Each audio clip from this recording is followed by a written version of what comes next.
Bom dia a todos, a todas, todos e todes, né? Com muita disposição que a gente faz mais um programa Mais Saúde para Todos. E nessa manhã de hoje aqui a gente vai ter essa pauta que vocês já estão cientes, né? Todos os aprovados e as aprovadas do concurso da FunSaúde. Nós vamos iniciar com os informes. Inclusive, eu já vou ganhando tempo aqui dando os meus informes, já que a reunião vai ficar gravada, quem não está aqui conosco vai poder acompanhar depois, né? Os informes que a gente vai ter de imediato é que o nosso programa de hoje a gente vai fazer diretamente aqui da sede da OAB, aqui na Washington Soares, onde está acontecendo o 7º Congresso Brasileiro de Direito e Saúde, um congresso que eu, inclusive, coloquei o link para vocês aí no grupo da FunSaúde.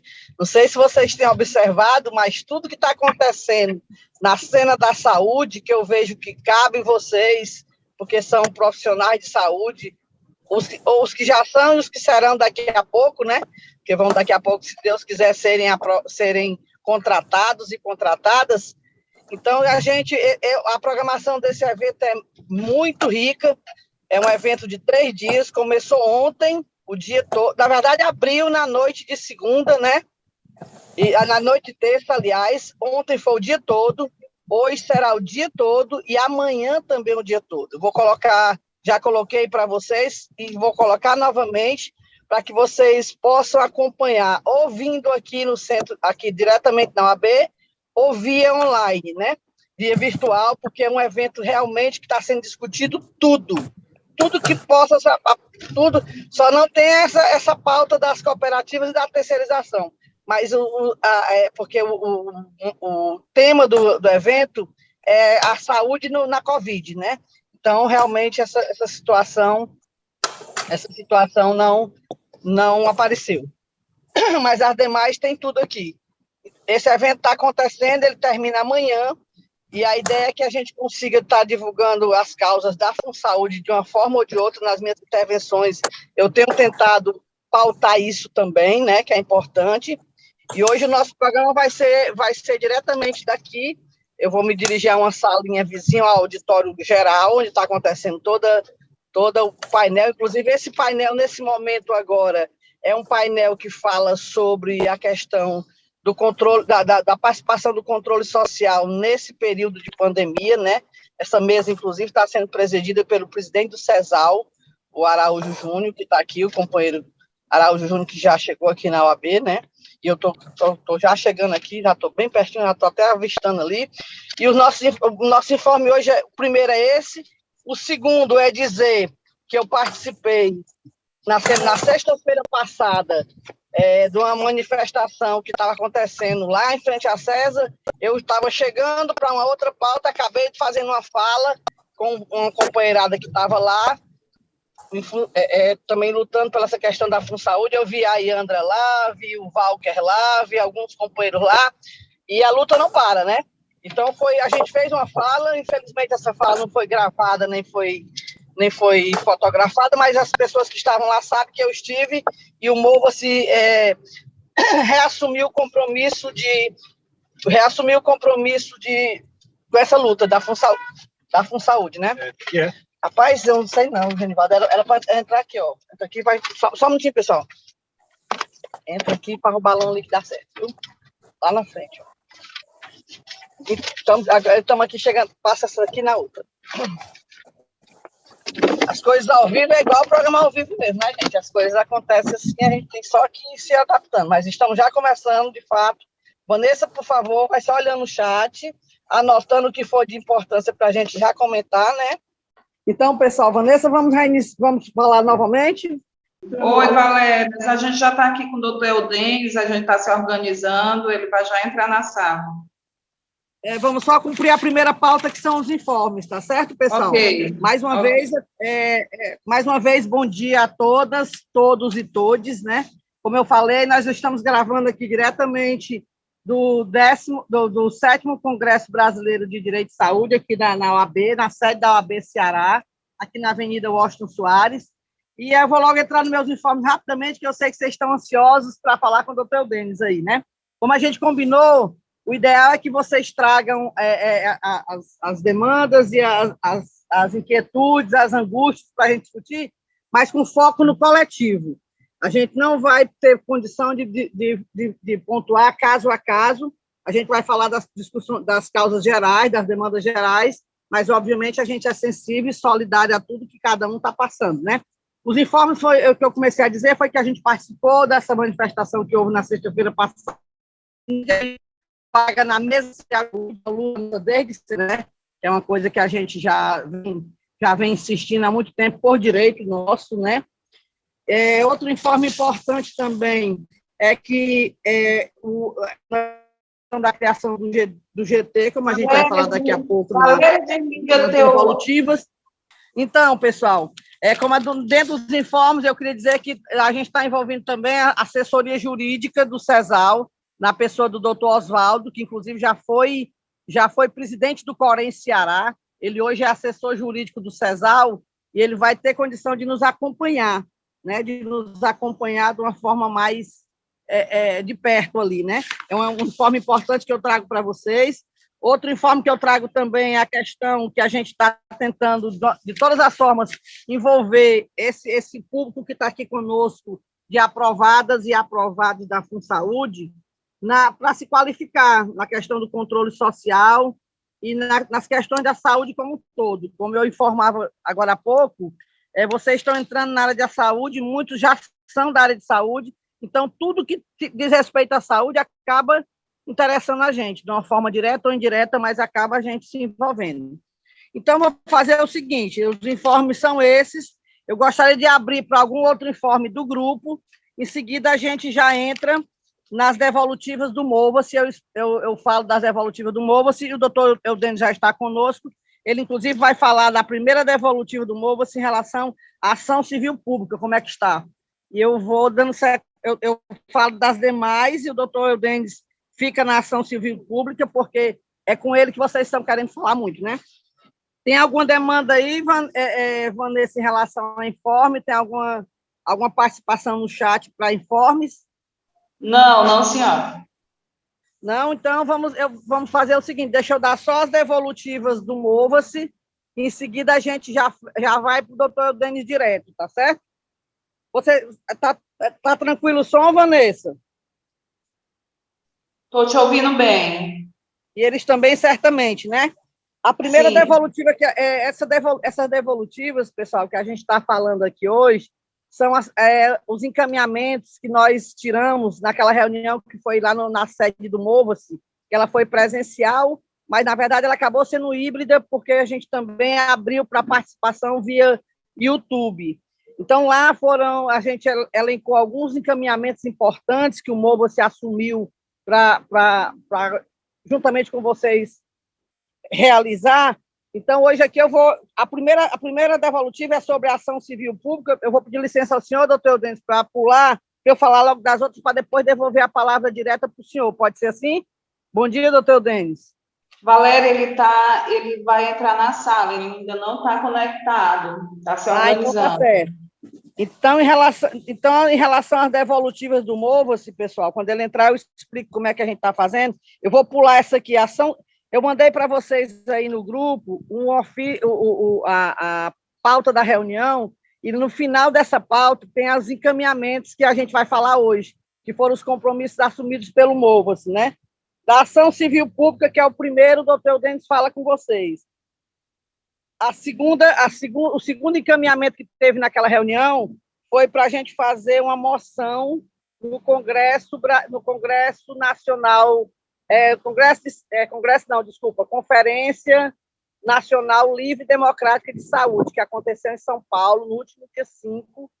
A ideia era que a gente fizesse uma moção com essa pauta da questão da FunSaúde, mas lá não passou essa moção, não é nem que ela não passou, ela não foi nem feita, porque era uma questão do estado do Ceará, específico, e lá era uma conferência nacional. Então, lá eles priorizaram demandas que fossem do âmbito nacional, por isso que essa moção não pôde ser feita pelos nossos companheiros que nos representavam lá, Amanda Frota, Valmik Ribeiro, que daqui a pouco vai estar conosco aqui no programa, e o companheiro Zé de Assis, que é do Sindicef, né?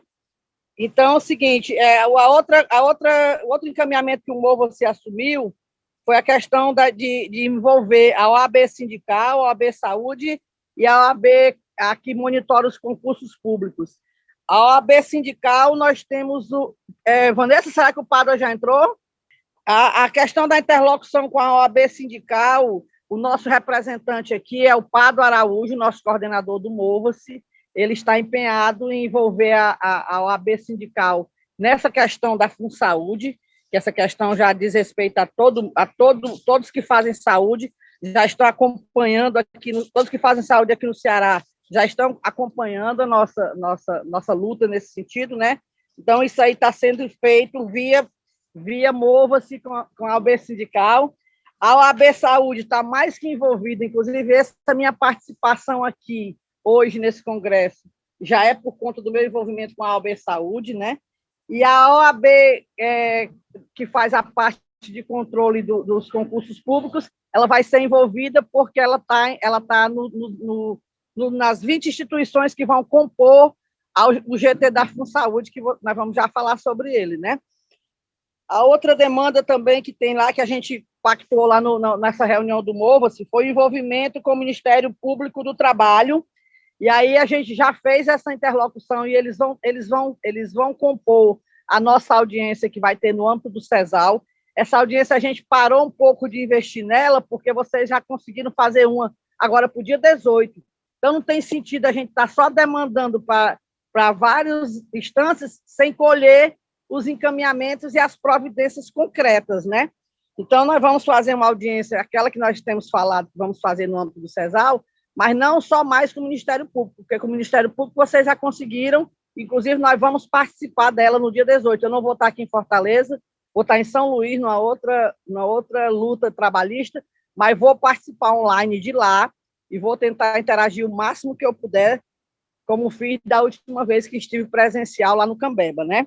Então, o Mova-se, além de envolver o Ministério Público do Trabalho, o doutor Eudênio também nos orientou e vai nos conduzir para que a gente envolva também nessa questão da FunSaúde, que já está passando dos limites. A gente, lembrando que essa nossa reunião, nosso programa é gravado, o que eu digo aqui é de inteira responsabilidade pessoal minha, eu falo em nome do Mova-se, Valéria Mendonça, diretora da Diversidade, diretora interina de Mulheres e apresentadora do programa Mais Saúde para Todos. O que eu falo aqui é público, está sendo gravado e eu assumo inteira responsabilidade, ok? Como eu ia dizendo, o Mova-se, além de envolver o Ministério Público do Trabalho, o doutor Eudênio também nos orientou que nós podemos envolver a Delegacia Regional do Trabalho nessas questões da FunSaúde, porque como as questões são diversas, além da improbidade de não chamar os aprovados e fazer uso até essa data de estar contratando via cooperativas, a gente tem que realmente envolver a Delegacia do Trabalho para que ela, no mínimo, notifique, no mínimo, tome conhecimento, interaja conosco para que a gente consiga executar esse cronograma que até essa data a gente aguarda, cronograma por categoria e por unidade de trabalho, por equipamento de saúde, né? E que também a gente pede nessas ações nossas, a gente deve formalizar que esse cronograma ele já traga como garantia a contratualização que a FunSaúde tem que fazer com os demais equipamentos de saúde, para além do HGF e do SAMU. Porque se só são dois e ainda esses dois não estão plenos, a gente tem que enxergar as demais unidades que constavam como campo de trabalho para o pessoal que entrou no concurso, que já foi aprovado no concurso, e até agora a FunSaúde ainda não contratualizou com eles, né? Outra coisa também que a gente prometeu naquela nossa reunião aí no Mova-se foi que nós iríamos fazer a campanha do contratômetro, e o Mova-se nós estamos orçando, fazendo o orçamento de uma torre digital, para ver se sai muito caro, como é que sai isso, e uma torre física também, uma torre digital para que nas redes sociais a gente acompanhe como é que está sendo o processo de contratualização ou contratação, como queiram, na parte por cooperativas e pelo concurso. A gente quer ter uma visão disso, uma coisa visualmente didática, para que as pessoas enxerguem como a contratação via cooperativa tem sido disparada maior do que a contratação via concurso. Então, a gente está imaginando como colocar um equipamento na frente do Mova-se, uma coisa física, que quem passar, uma passagem bíblica, né? Colocar a visão para quem passar correndo ver. Pois a gente quer colocar o contratômetro lá fora, naquele hall do Mova-se, para quem passar ver que nós estamos monitorando enquanto controle social, enquanto entidade sindical, e queremos também ter um instrumento digital para que nas redes sociais, Facebook, Instagram, onde seja, a gente consiga fazer, nem que seja um gráfico de pizza, para que todo mundo observe como tá se dando as contratações via cooperativa e via concurso, né? Outro informe também outro compromisso que a gente assumiu naquela reunião foi fazer uma audiência pública no âmbito do CESAL. Acabei de falar que nós não vamos mais fazer audiência pública com o Ministério Público. Então, assim, nós assumimos o compromisso de fazer essa audiência no âmbito do CESAL, mas nós não faremos mais. A carta compromisso que nós assumimos, a carta compromisso que nós assumimos em relação aos candidatos nessas eleições de 2022, a gente assumiu o compromisso de fazer com vocês. Só que a gente quer lembrar que, assim, na ansiedade, na angústia, vocês têm pedido ajuda a todos, mas é bom ter clareza de começar a separar o joio do trigo. Nessa época, todo mundo está do lado de vocês, mas a gente tem que saber quem de fato está. Eu acho que vocês precisam se amparar com os candidatos que são realmente progressistas. Se você se mistura com um candidato que defende as cooperativas, normalmente esse candidato não vai lhe apoiar lá na frente para que a FunSaúde contrate vocês. Então, é bom começar a enxergar isso, esse compromisso nosso, a gente reafirma aqui, mas a gente deu uma pausa na confecção da carta, porque a gente viu como estão aparecendo muitos candidatos que não têm alinhamento conosco, na linha que nós pensamos no sentido de defender os trabalhadores e as trabalhadoras. Nós estamos vendo aí gente que a gente vê todo dia na cena da cidade misturada com as cooperativas. Como é que esse povo vai defender vocês? Como é que esse povo vai defender que a FunSaúde contrate já? Né? E a outra coisa também que eu queria, para finalizar, o doutor Eudênis entrar, o último compromisso que a gente assumiu foi a questão de fazer uma reunião no âmbito do CESAL, no dia 27/7, fizemos, e nessa reunião nós tiramos já, foi constituído formalmente o GT de trabalho no CESAL, inclusive entrou para o calendário oficial de agosto, vocês viram aí que eu mandei para vocês, está destacado de verde. A reunião do CESAL será no próximo dia 16, às 14 horas, virtual, com as 20 instituições que nós elegemos naquele dia do pleno, né? Lá para que o GT comece a funcionar e a gente comece a cobrar quem vai fazer o quê? Seja Ministério, seja FunSaúde, seja CESA, Ministério Público do Trabalho, que eu quero dizer, certo? E aí a gente tem feito isso e a gente está fazendo toda essa empreitada para que a gente reassuma um compromisso com vocês. Eu gostaria de passar agora para o doutor Eudênis, que ele já entra dando informe sobre a devolutiva do Mova-se, a questão da ação civil pública. Em seguida, Vanessa, a gente tem que ficar monitorando as perguntas, porque certamente as pessoas vão interagir diretamente com ele, né? Bom dia, doutor Eudênis. Bom dia. Pode ficar à vontade, eu estava aqui contextualizando um pouco de onde a gente está hoje, né? Nós estamos aqui com dificuldade ainda, alguma dificuldade técnica, mas a gente fez questão de fazer o programa diretamente aqui da OAB. Vou até colocar a minha imagem e ver se melhora alguma coisa. Nós estamos aqui na sede da OAB Ceará, a sua casa, né, como advogado. Então, a gente está aqui hoje... Quero dizer que hoje é o meu dia, viu? Hoje é o dia do advogado, dia 11 de agosto. Olha aí que coisa legal, certo? Parabéns, viu? O senhor nos representa enquanto agente do direito, tem feito seu papel com presteza, com com competência, e o Mova-se é muito feliz em tê-lo aí como assessor jurídico, com certeza, viu? Parabéns para o senhor. E dizer que a gente está aqui no 7º Congresso Brasileiro de Direito e Saúde, tá certo? E eu estava agora há pouco, além de já ter dado os informes, né? Eu também estava dizendo das devolutivas, daqui a pouco eu posso ressaltar algumas, quando o senhor sair da sua participação. A gente estava dando a devolutiva do que a gente assumiu enquanto Mova-se naquela reunião que foi presencial no dia 26/7 aí, que o senhor participou, inclusive, o nosso coordenador Pado Araújo também, e demais membros da diretoria, onde o Mova-se assumiu alguns compromissos em forma de encaminhamentos, né, para que a gente consiga realizar com esse grupão aí todinho da FunSaúde. E a primeiro encaminhamento foi exatamente a ação civil pública. Aí o senhor já pode começar a falar dela e aí abrir para as perguntas, né? Pois não, doutor Denis. Sob a custódia e responsabilidade do Estado e, no final dela... Vamos lá. Só para finalizar, hoje, assim, finalizar essa introdução do Dia do Advogado, hoje também é Dia do Estudante e não é por acaso que o Dia do Advogado coincide com o Dia do Estudante, porque o advogado que se preze, o advogado que seja realmente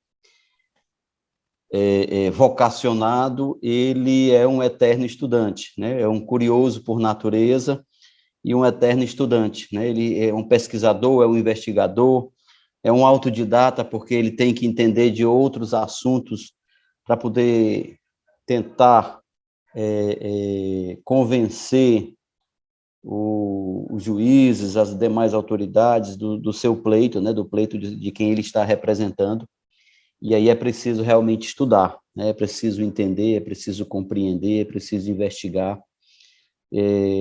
para que a gente possa ter a melhor argumentação, a eloquência mais perfeita e estar baseado em dados científicos, em fatos reais, né? Vamos lá. Naquela reunião que teve aqui no MOVES presencial, mas me parece que ela foi híbrida, né? Nós assumimos o compromisso de fazer o levantamento, de receber a documentação para uma ação civil pública. O próprio sindicato propôs essa ação, certo? Eu recebi todos os editais, né? Já finalizei o estudo, a leitura de todos eles.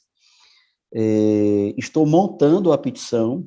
Daqui para amanhã, no mais tardar, segunda-feira, ela estará pronta, né? Estou montando a petição, adaptando para as questões da FunSaúde, já que a parte da doutrina e da jurisprudência jurídica em torno desse assunto, do direito adquirido, à convocação para quem foi aprovado dentro do número de vagas, isso aí a gente já tem, porque a gente tem outros processos de cunho individual, alguns de cunho coletivo também, mas numa esfera menor, né, num grau menor, como foi o da CIP, né, que é a antiga Ceará Portos, de 2011,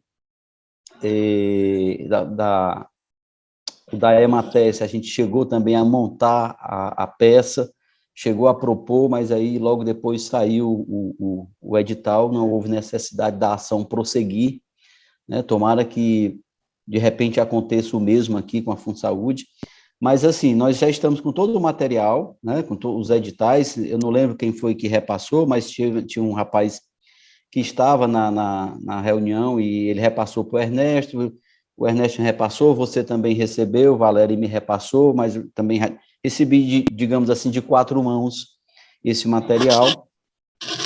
Nós já estamos trabalhando na elaboração da petição, né? Na parte jurídica, como eu disse, ela já está mais ou menos pronta, porque nós temos de questões anteriores, a gente está só fazendo adaptação e redigindo do zero a parte específica no que toca aos fatos ligados ao concurso da FunSaúde, né?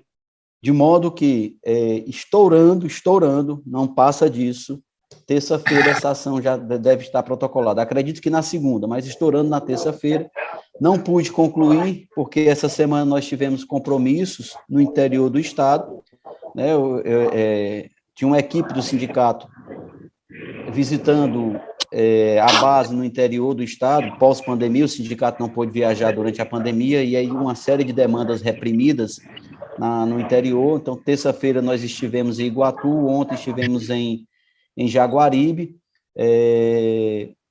hoje a turma com quem eu estava vai para Russas, mas ontem à noite eu vim de ônibus, de Jaguaribe para cá, para participar desse evento, porque por conta da logística, né, questão de internet e tudo, e também, inicialmente, ela seria no estúdio, aí houve um probleminha técnico, está sendo pelo Zoom, mas a gente achava que seria no estúdio, né, então, por isso que a gente veio ontem também. E aí, essa viagem acabou que não deu para a gente adiantar um pouco, mas, repito, ela está já, digamos assim, uns 60% montada, de modo que no comecinho da próxima semana a gente já protocola, repasso para a Valéria o número do processo e ela vai, digamos assim, divulgar com o restante da turma, para que as pessoas possam acompanhar, possam fazer seus contatos, quem tiver, fazer suas pressões, ligar para a secretaria da vara que pegar o caso e começar realmente literalmente a incomodar, né, os funcionários, o juiz. Talvez não se consiga falar com o juiz por telefone, talvez não, com certeza não se consegue, mas começa a ligar para lá, se fala com os assessores, começa a dar uma pressão. Fazer aquela história da parábola da Bíblia, né, da viúva na Bíblia, que tinha uma questão com o juiz e ela começou a apurrinhar o juiz de dia, de manhã, de tarde, de noite, até que ele se apurrinhasse mesmo e resolvesse logo decidir a questão dela. E aí a gente precisa fazer esse trabalho também. Então, a gente vai divulgar o número e a vara que foi encarregado, pode ser acompanhado pela internet. Vamos pegar os números dos telefones da vara que pegar o caso, para o pessoal começar a cobrar mesmo, né? Porque, assim, a jurisprudência está com a gente. Os precedentes do Supremo Tribunal Federal estão do nosso lado. Só se agora ele resolver mudar a jurisprudência dele de modo radical, uma jurisprudência que ele já vem construindo desde a Constituição de 88, né, que vem sendo solidificada, cristalizada, sedimentada. Não acredito, e assim, não houve, do ponto de vista constitucional, nenhuma alteração nessa parte que justificasse, por parte do Supremo, uma alteração de entendimento. Então, no que toca à ação civil pública, a gente vai estar ajuizando provavelmente na segunda-feira, mas não mais tardar na terça, mas acredito que dê para a gente fazer na segunda-feira, e a gente fica aí à disposição também para criar uma comissão, ir lá falar com o juiz, né? A gente pega uma comissão aí de 5 a 7 pessoas, e vamos aperrear o juiz, e depois também as pessoas podem ficar indo lá em grupos, 2, 3 grupos, indo na secretaria, para fazer essa pressão mesmo, no sentido de que as conversas de orçamento, o Supremo já partiu do entendimento da seguinte forma: se houve o concurso, se foi publicado o edital para aquela quantidade de vagas, com aquela remuneração que está prevista no edital, porque já havia previsão orçamentária para fazer face, previsão de receita orçamentária para fazer face a essa despesa, né? Então, essa história de que tem que ver se tem orçamentos, tem que ver se tem verba, isso é balela. Uma vez feito o concurso, na hora que a administração decide fazer o concurso e publica o edital, essas questões já foram superadas, né? Os obstáculos agora são desculpas, são pretextos, né? Se houve um arrependimento por parte da administração, se calcularam, não sei, aí é problema deles. O fato é que a jurisprudência do Supremo entende como direito adquirido, né, para quem passou dentro do número de vagas, né? Então, se tem ainda gente para ser chamada, e a gente sabe que tem, a maioria não foi, né? Então, a ação é para isso, é para convocar. Quem ficou no cadastro de reserva ficaria para um segundo momento, e também dependendo da existência de vaga, da comprovação, não é nem da existência, é da comprovação de existência de vaga, comprovação, via de regra, documental, da existência de vagas, né? Ok? Então, sobre esse assunto é isso, a gente fica à disposição para esclarecer qualquer dúvida que a gente possa esclarecer. Oi, Eudênis, tem algumas perguntas no chat que dá para o senhor acompanhar daí ou quer que eu veja? Deixa eu abrir aqui o chat e dar uma olhadinha. Ótimo, obrigada, querido. Doutor Eudênio, seria até bom se ela pudesse reproduzir aqui mesmo, que aí dá ciência a todo o grupo. O que é que o senhor acha? Se a Vanessa puder ler diretamente. Pode ser, mas eu também posso ler. Tá certo. Pois então, é porque para a gente dar, já que está sendo gravado, a gente já vai, entra pergunta e resposta direta. E aqui também tem algumas demandas atuais que me mandaram antes para eu depois debater com o senhor aqui, tá certo? Ó, teve alguém que perguntou aqui, não sei se essa pergunta é para mim, né? Mas o senhor poderá estar presente na audiência do MP? Quando será essa audiência? Dia 18. Dia 18, próximo. Dia 18 à tarde? Se for pela manhã, eu não posso. 9 da manhã. 9 da manhã. Eita. Dia 18 nós já temos compromissos agendados. Mas deixa, não vou agora confirmar, mas a gente vai tentar aqui fazer uma permuta. Ao longo do restante dessa semana e do começo da próxima, a gente tenta fazer aí uma permuta, porque como é um compromisso já agendado com outras pessoas, ou adiar o compromisso, ou, de repente, ver outro colega do escritório, do sindicato, do jurídico do sindicato, que possa estar nesse outro compromisso com a gente, no lugar da gente, né, se for possível, porque tem que ver também os compromissos deles, mas a gente vai tentar, vamos tentar dar um jeito nisso. Inclusive, doutor Eudênio, é no formato híbrido, viu, essa audiência? O problema é que, salvo engano, no mesmo horário, ou mais ou menos no mesmo horário, nós temos outro compromisso, né? Inclusive judicial também, né? E aí temos que ver se a gente consegue outro colega para nos substituir. Eu não posso confirmar agora, mas vamos tentar.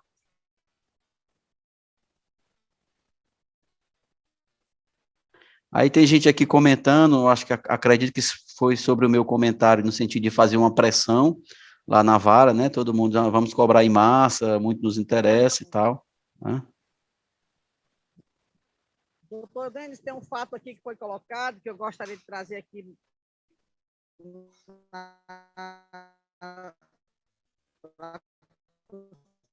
Pode falar.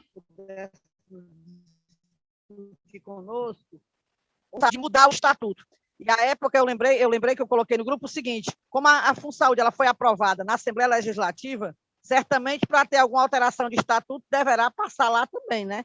Então a gente tem que estar de olho na questão do advocacy ostensivo junto ao legislativo, mas a gente quer saber até que ponto isso é possível, se é verdade mesmo, se isso é possível mudar as regras do jogo, o jogo em curso, né? Como é que Olha, o estatuto não precisa, a mudança do estatuto da fundação não necessita passar pelo legislativo. O que o legislativo fez foi conceder, por meio de lei, uma autorização para a criação da fundação, e aí o Estado, ao criar a fundação, estabelece o estatuto. Esse estatuto, existem regras, inclusive previstas no Código Civil, para a mudança do estatuto das fundações, né? Ela não precisa necessariamente passar pelo legislativo, a não ser que o estatuto venha contrariar alguma delegação concedida pelo legislativo, que aí eu não estou com a lei aqui em mãos, especificamente da lei que autorizou a criação da FunSaúde, porque a lei ela não criou diretamente a fundação, ela autorizou a criação, aí delegou ao executivo, que é a quem compete fazer essa criação. Inclusive, como é uma fundação, ela tem a fiscalização obrigatória por parte do Ministério Público, mesmo sendo uma fundação pública, tem a fiscalização do Ministério Público. E aí, assim, essa alteração, ela não necessita de lei. Isso pode ser feito a nível de direção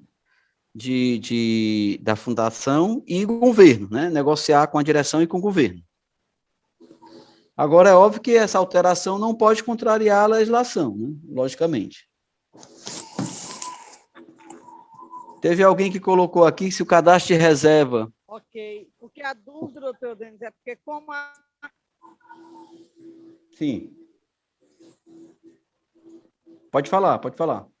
eu queria só perguntar ainda sobre essa questão dessa mudança do estatuto, porque certamente ela não, como o senhor esclareceu agora, não precisaria passar na Casa Legislativa, mas se ferir o propósito inicial, o que foi a missão para a qual ela foi criada, apesar dela ser de direito privado, mas certamente se estão querendo mudar, é para mudar a regra que vai mexer no DNA da fundação, certamente. Não vai ser uma mudançazinha branda, uma mudançazinha leve. Vai ser uma mudança para impactar no formato da contratação, no compromisso que foi pactuado inicialmente. Deve ser coisas para... Veja bem, a finalidade é determinada na lei que autoriza a criação. A finalidade é determinada na lei. Então, qualquer alteração estatutária que tente alterar a finalidade da fundação é mexer no objeto dela, é mexer na essência dela. Ou, como você disse, é mexer no DNA dela, né? Alterar os cromossomos dela. Aí sim, aí precisa de uma autorização legislativa, né? Precisa que a Assembleia Legislativa faça edite uma nova lei alterando essa finalidade. Que aí a gente precisa realmente acompanhar essa alteração estatutária e exigir que haja uma participação da sociedade nisso, porque interessa à sociedade, a sociedade aí seria a sociedade civil organizada por intermédio de associações, sindicatos, né?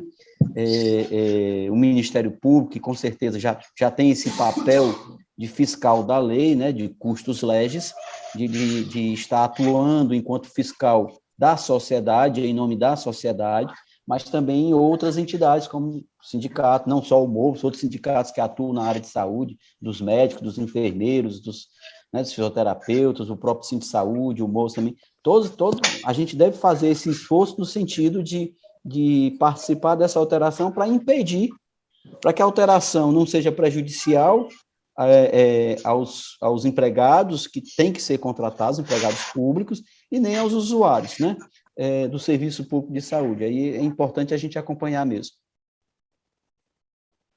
Ok. Vanessa, não sei se... Eu estou num local que eu não consigo ler o chat, por isso que eu fico... Tem aqui outra pergunta, eu acho que é da Nadine.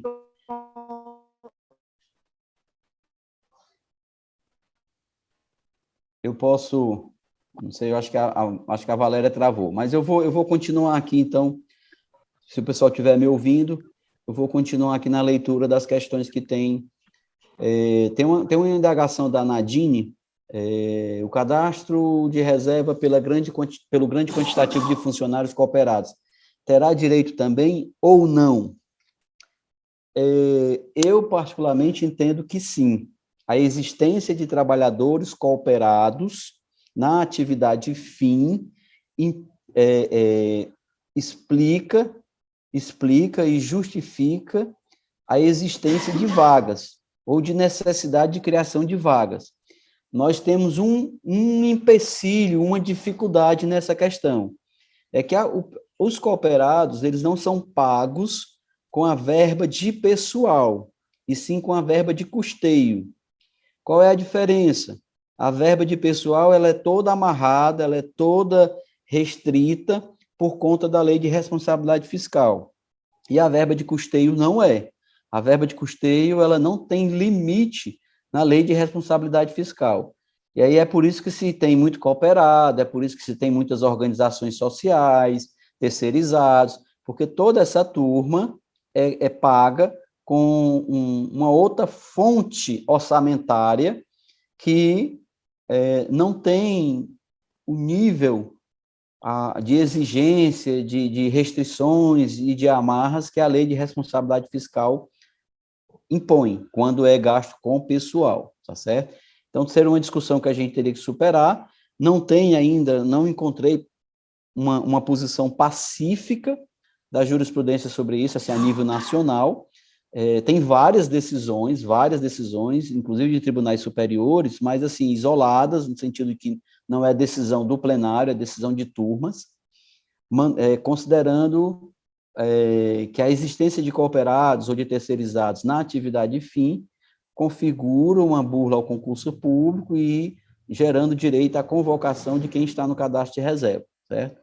E aí, digamos assim, temos essa brecha, mas não é algo que a gente possa dizer, como eu estou afirmando, como eu afirmei aqui em relação ao pessoal que passou dentro do número de vagas, como um direito líquido e certo, né? Inclusive, passível, né? Esse direito líquido e certo é passível de uma proposição de mandado de segurança. Já no cadastro de reserva, se eu provar a existência de vagas, eu transformo em direito líquido e certo.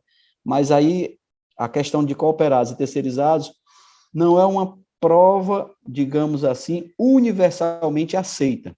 Existem tribunais, existem juízes que, por conta dessa origem orçamentária distinta, não reconhece o direito à convocação de quem está no cadastro de reserva. Mas eu penso que a luta pelo cadastro de reserva é um segundo momento agora, né? Nós temos que, primeiro, para chamar cadastro de reserva, tem que chamar quem ficou dentro do número de vagas, do número original de vagas. E aí a gente tem que superar essa primeira etapa não vamos desistir, não vamos desanimar, vamos continuar na luta para que... Eu digo sempre que o nosso principal inimigo dentro do serviço público é a falta de concurso, é a falta de servidores concursados, servidores ou empregados públicos concursados. Nós temos aí a saúde funcionando a rodo, com cooperados. Em 2017, eu não tenho esse dado hoje, mas em 2017, eu estava numa reunião lá no HGF, e aí verifiquei que o HGF tinha mais cooperados na área de enfermagem, nível superior, mais cooperados enfermeiros e enfermeiras do que todo o estado do Ceará.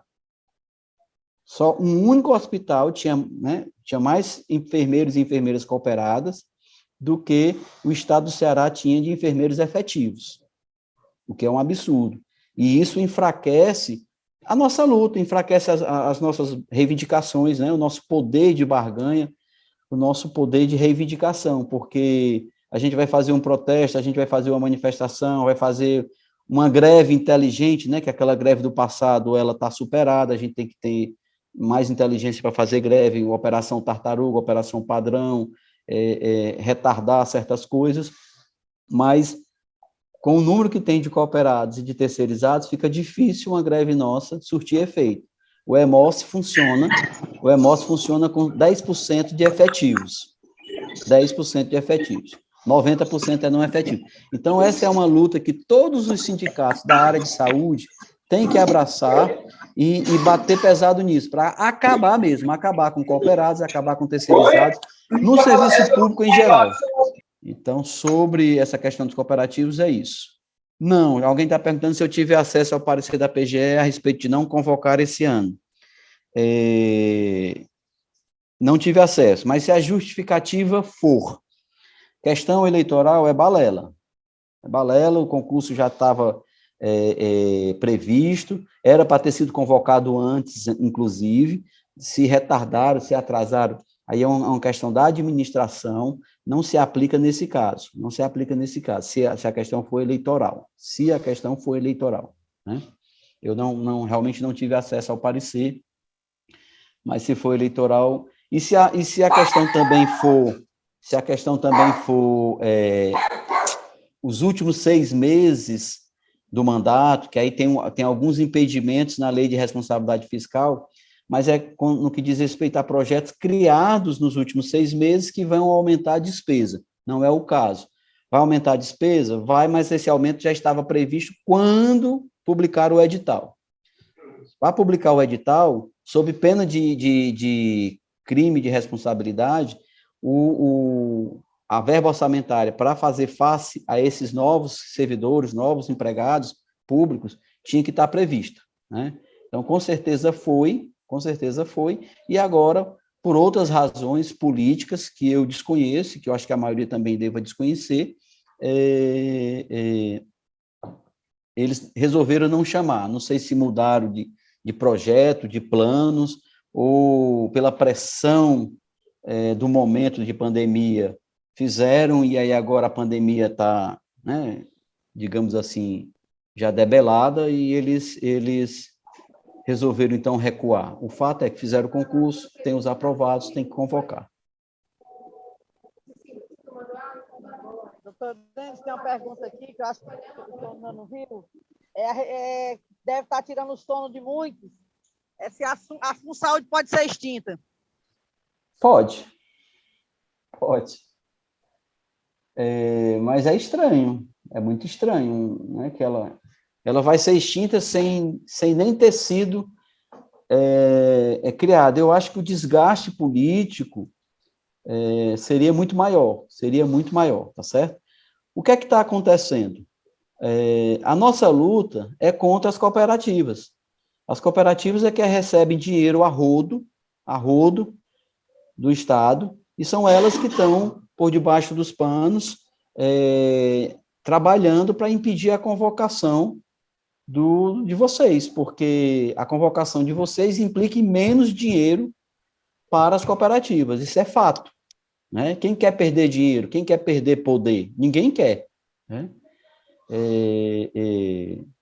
Ninguém aqui ainda chegou nessa fase de Gandhi, né, de iluminação, que supere essas questões materiais.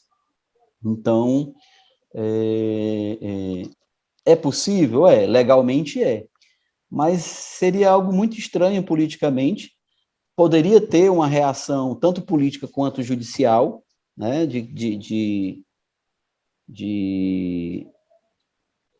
tentar impedir isso, né, se ficar demonstrado que a extinção, na verdade, tem um intuito, tem um desvio de finalidade, porque ela nem chegou a funcionar, ela nem chegou a atuar e já está sendo extinta, né? Parece que o governo nem tentou colocar em prática e já está desistindo. Precisaria também de uma razão, de um motivo realmente que justificasse. E esse motivo sério, razoável, não existe. Então, tanto poderia ter resistência judicial como política, certo? Inclusive em outras esferas contra gestores também, porque você nem tentou implementar e já está extinguindo, né?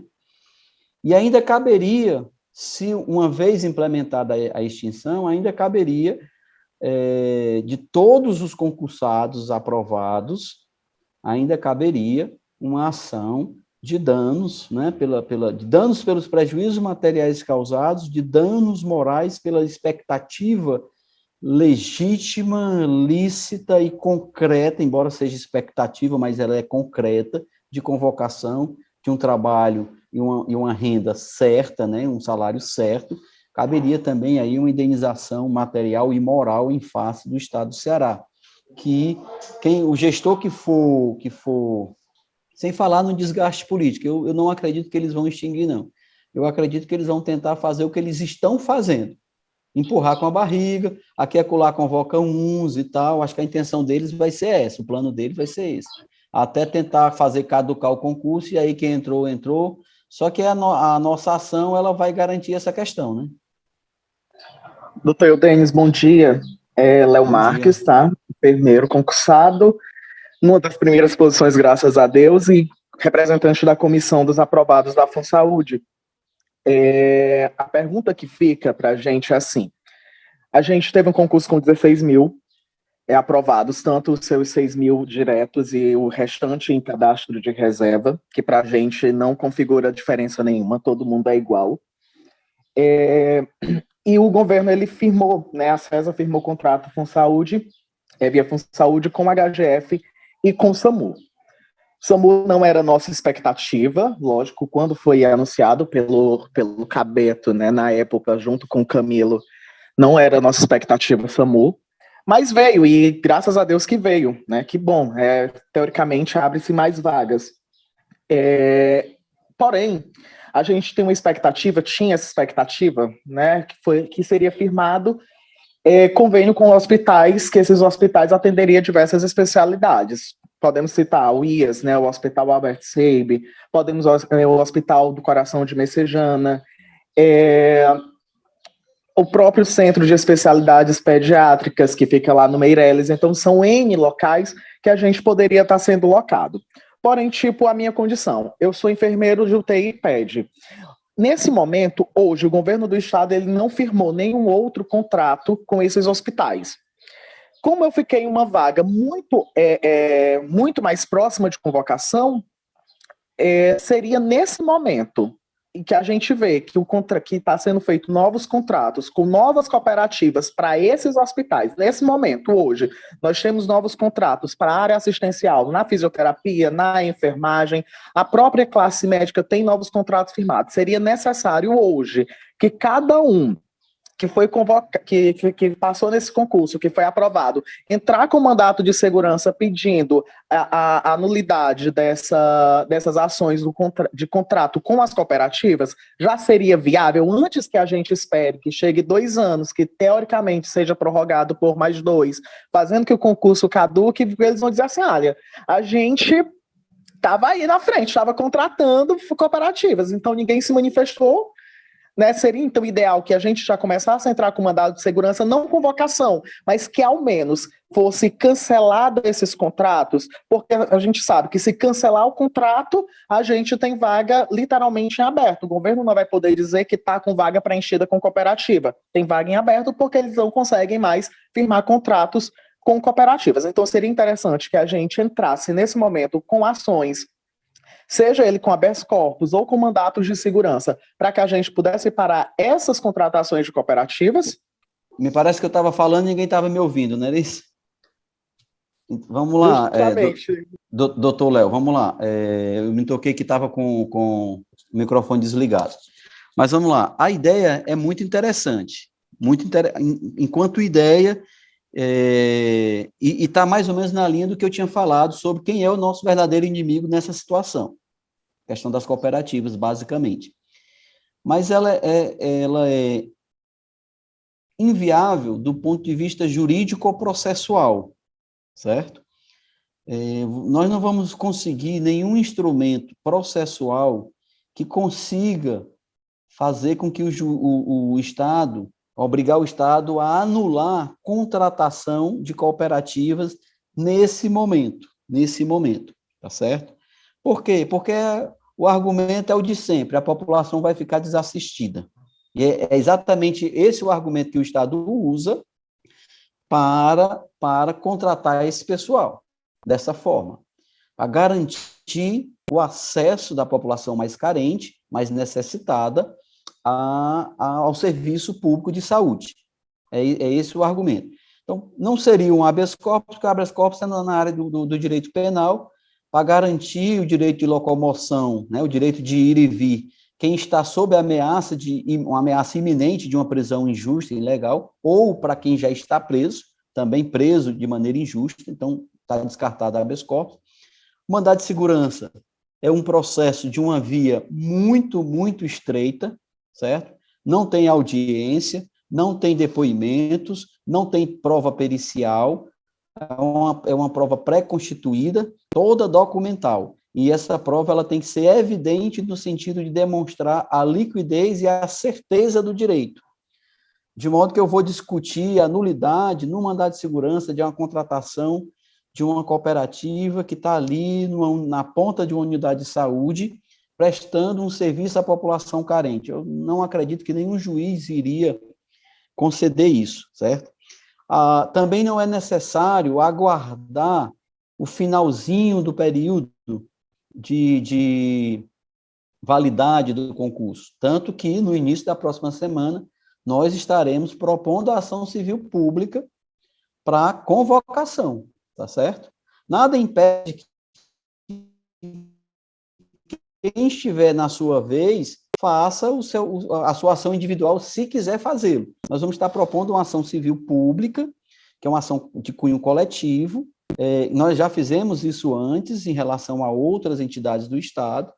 em relação à CIP, em relação à CIP, que é a Ceará Portos, em relação à Emates. Estamos trabalhando numa situação semelhante em relação à SEASA, né? Existe até uma recomendação do Tribunal de Contas do Estado que a SEASA faça concurso, uma recomendação já de uns 2 ou 3 anos ela não faz, porque o governo segura, então nós vamos forçar a barra agora com o processo judicial, certo?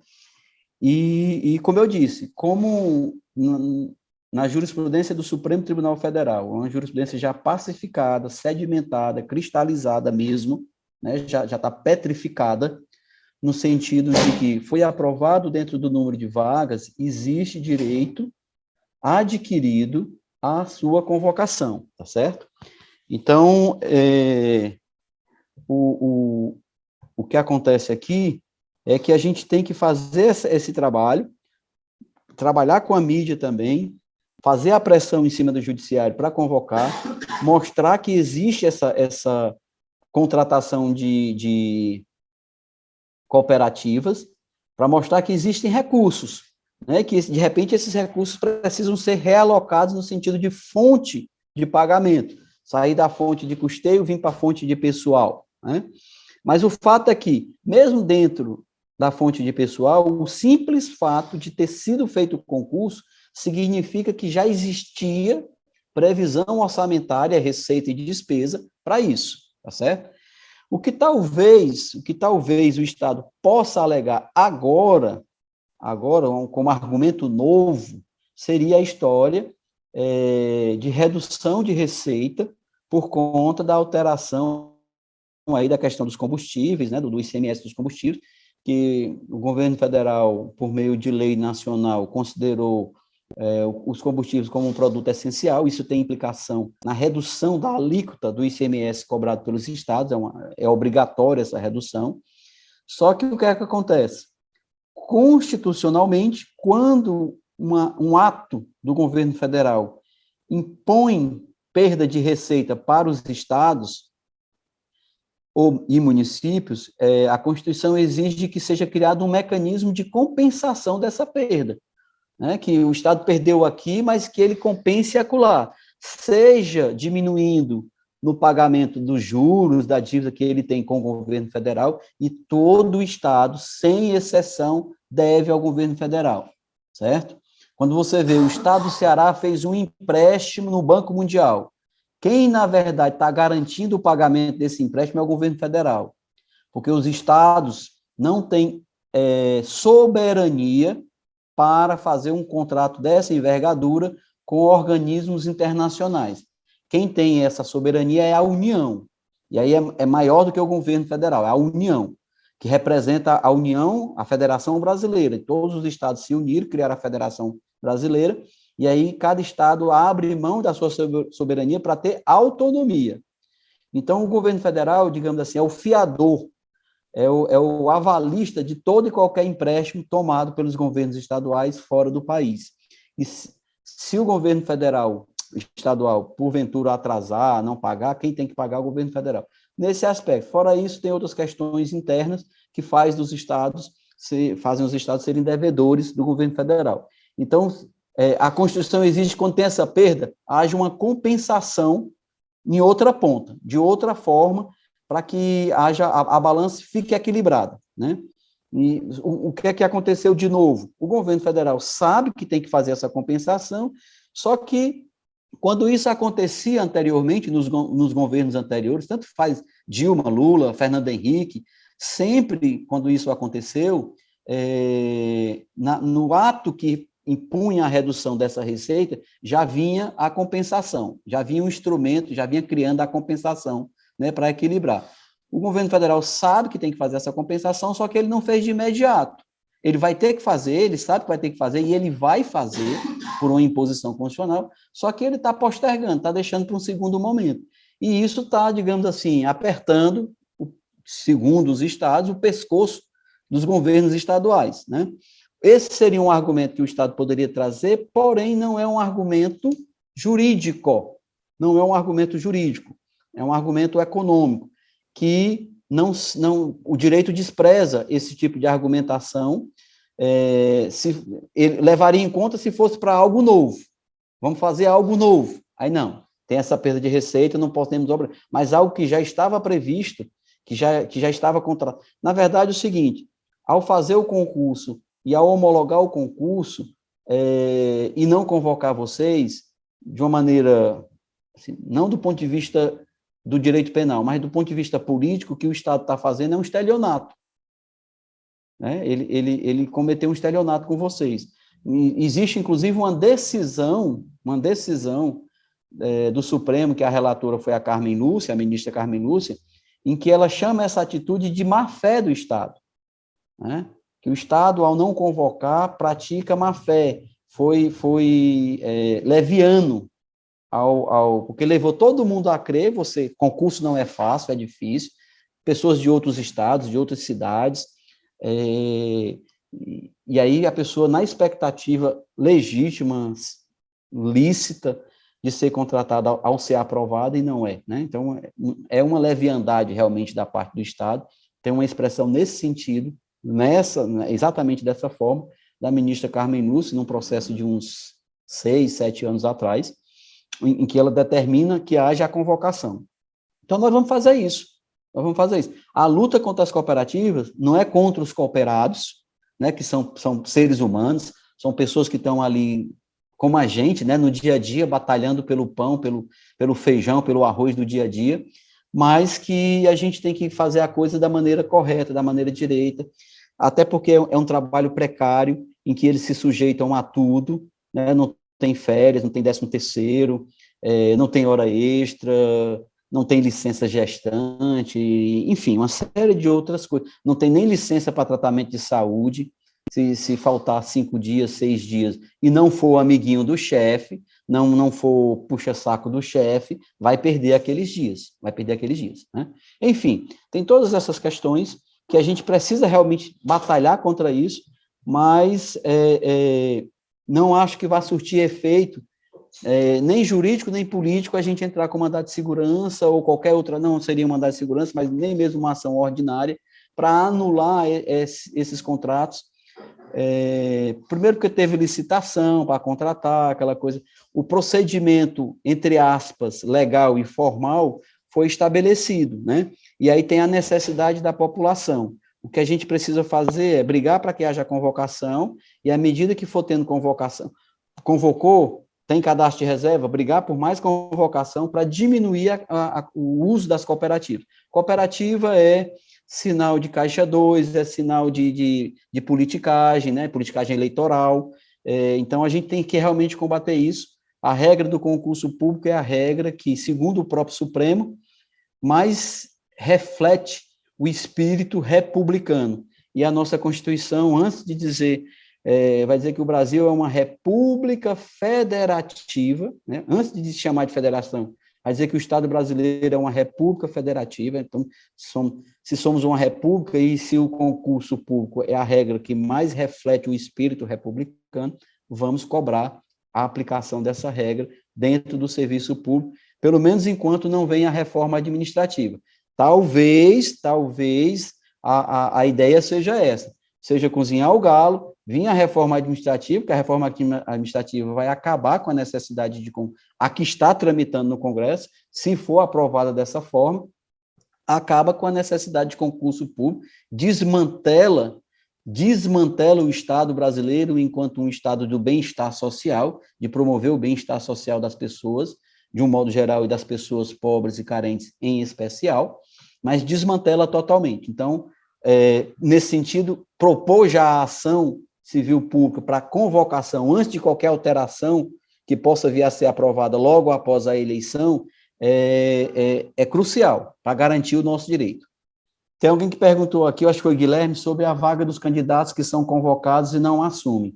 Os candidatos que são convocados e não assumem, necessariamente tem que chamar os primeiros da fila do cadastro de reserva. Aí o pessoal que está, vamos supor que 10 pessoas não assumiram. Os 10 primeiros do cadastro de reserva obrigatoriamente adquirem o direito de serem convocados, porque foi como eu disse, provado a existência de vaga, o pessoal do cadastro de reserva tem o direito adquirido a ser convocado. Só que a gente tem que provar o quê? que foi convocado 10, 15, 20, 100 pessoas e essas pessoas não assumiram. Significa o quê? Que existe vaga. Provando a existência da vaga, o pessoal do cadastro de reserva entra como se tivesse sido aprovado dentro do número de vagas e tem o direito adquirido à convocação. Obviamente que isso tem que ser, o número de vagas eles estão convocando. Só uma dúvida aqui minha, por favor. Vai lá, fica à vontade. Nesse caso aí da pessoa que é convocada, ela não assume. Essa vacância aí, na realidade, ela não volta para o... A minha dúvida é quanto a contratar, a chamado na vacância de quem não assume. Por exemplo, não assumiu, aí eu estava no entendimento que voltaria para chamar quem está na fila seguinte, ainda do principal, e não do cadastro de reserva. Não, Nesse sim, caso, lógico. vai para o cadastro de reserva? Não. Tem que chamar quem... Mas só que é o seguinte, na verdade, todos que estão dentro do número de vagas têm que ser convocados na mesma época. Né?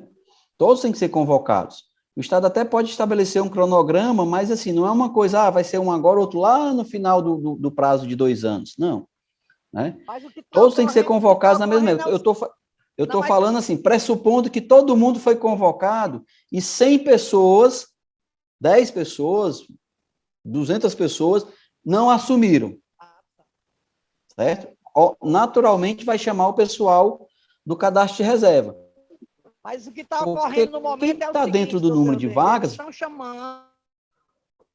Está me ouvindo? Estão chamando, a pessoa não assume, por um motivo ou por outro, aí a quem compete essas vagas?